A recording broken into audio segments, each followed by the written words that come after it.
नमस्कार, news guide news में आपका स्वागत है। मैं जनार्दन चौहान। आइए नजर डालते हैं प्रमुख खबरों की ओर। उत्तर प्रदेश के आजमगढ़ जनपद के विकासखंड मोहम्मदपुर के ग्राम सभा गंभीरपुर में स्थित सन 1965 से अनवरत चली आ रही रामलीला के 10वें दिन स्थानीय ग्रामीणों द्वारा अंगद रावण संवाद, लक्ष्मण शक्ति, कुंभकर्ण वध, मेघनाथ वध, अहिरावण वध, रावण वध का मंचन किया गया। 10वें दिन की रामलीला में मुख्य अतिथि विकास ग्रुप ऑफ कॉलेज के प्रबंधक समाजसेवी मनीष राय द्वारा प्रभु श्री राम का मल्यार्पण कर आरती की गई। उसके उपरांत रामलीला समिति के अध्यक्ष विजय गुप्ता द्वारा मुख्य अतिथि का मल्यार्पण कर स्वागत किया गया। आइए सुनते हैं विकास ग्रुप ऑफ कॉलेज के प्रबंधक समाजसेवी मनीष राय ने प्रभु श्री राम के जीवन के बारे में क्या कुछ कहा। आजमगढ़ गंभीरपुर से राहुल पांडे, खास रिपोर्ट। उपस्थित सभी माताएं, बहनें और उपस्थित सभी भाई बहन, सबको मैं श्री राम जी के इस पावन पर्व पर सबसे पहले हम श्री राम जी का नाम लेते हुए अपनी बाणी को आरंभ करेंगे। श्री राम जी की जय हो, बाबा महाकाल की जय हो, नमः पार्वती पते।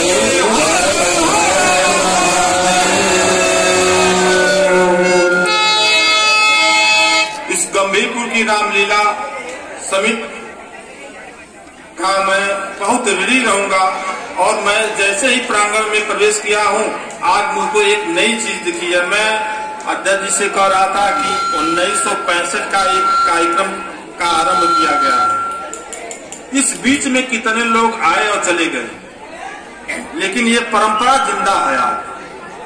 और इस परंपरा पे जब आरती हो रही थी तो लग रहा था कि हम सचमुच में अयोध्या में बैठे हुए हैं। ये बहुत पवित्र हमारे श्री रामचंद्र जी के जो एक कार्यक्रम किया जाता है, इसमें कुछ चमत्कारी शब्द नहीं है।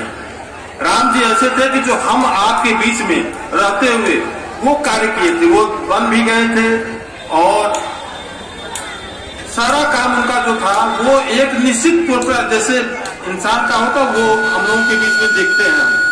तो बहुत छोटा सा शब्द है हमारे लिए, ये आस्था जिंदा रहे, ये संकल्प उनका जिंदा रहे। हम रहे या न रहे, लेकिन उनकी ये जो चेतना थी वो जिंदा रहे। मान लीजिए हम लोग कितनी बात कहेंगे, हम तो इतना कहना चाहते हैं कि आज जितने लोग इस प्रांगण में खड़े हैं या जितने लोग इस प्रांगण से मेरी आवाज को सुनते हैं, मैं उनसे केवल एक छोटा सा निवेदन करूंगा कि जब मैं छोटा रहता था तब मुझको एक चीज याद आती है कि जब ये रामायण और महाभारत तब टीवियां नहीं होती थी, गांव में 1-2 टीवी रहती थी, पूरे गांव के लोग इकट्ठा हो जाते थे और उस चीज को देखते थे। कितना आनंद आता था, वो जीवन कितना सरल था। मैं अगर ये देख रहा हूं कि 1965 से आरंभ हुआ कार्यक्रम, तो ये लाइट नहीं थी। आप सोचिए कि वो कितने महान लोग रहे होंगे जिनके पास संसाधन नहीं था। रामचंद्र जी जब जंगल गए, लड़ाई लिए, तो उनको ऐसा नहीं था कि नहीं हमारे पास संसाधन नहीं है, हम ये काम नहीं कर पाएंगे।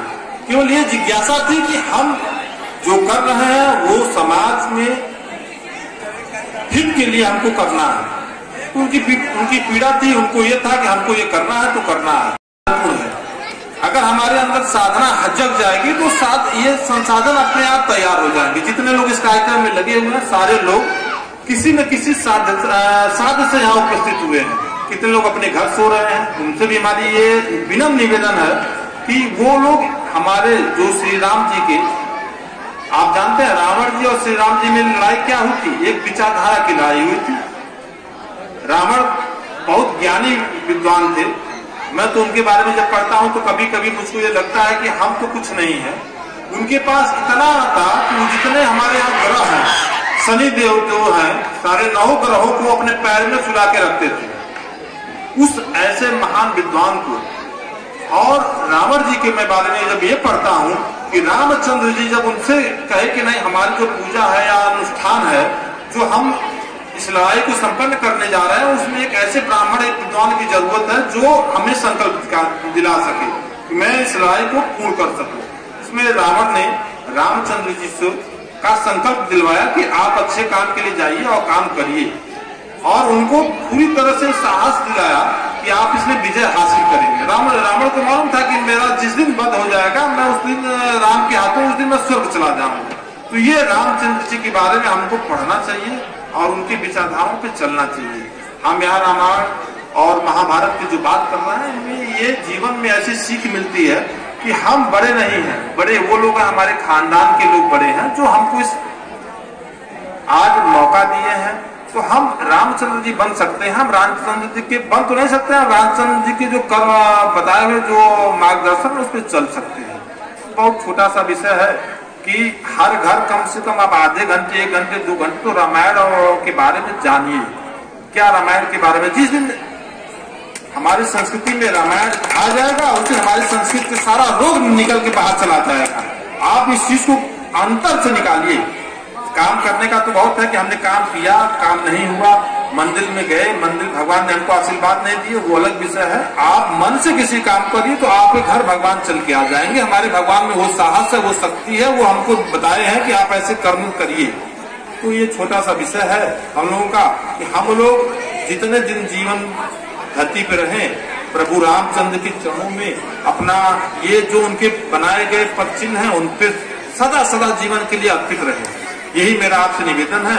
और हम आखिरी बात अपनी इस बाबा महाकाल, बाबा विश्वनाथ की धरती से पैदा हुए हैं। जब कोई हम संकल्प लेते हैं तो बाबा विश्वनाथ जी का नाम आता है और हम ये चाहते हैं कि आज ये धर्म का मंच है, इस पे कोई ऐसी बात न हो कि जिससे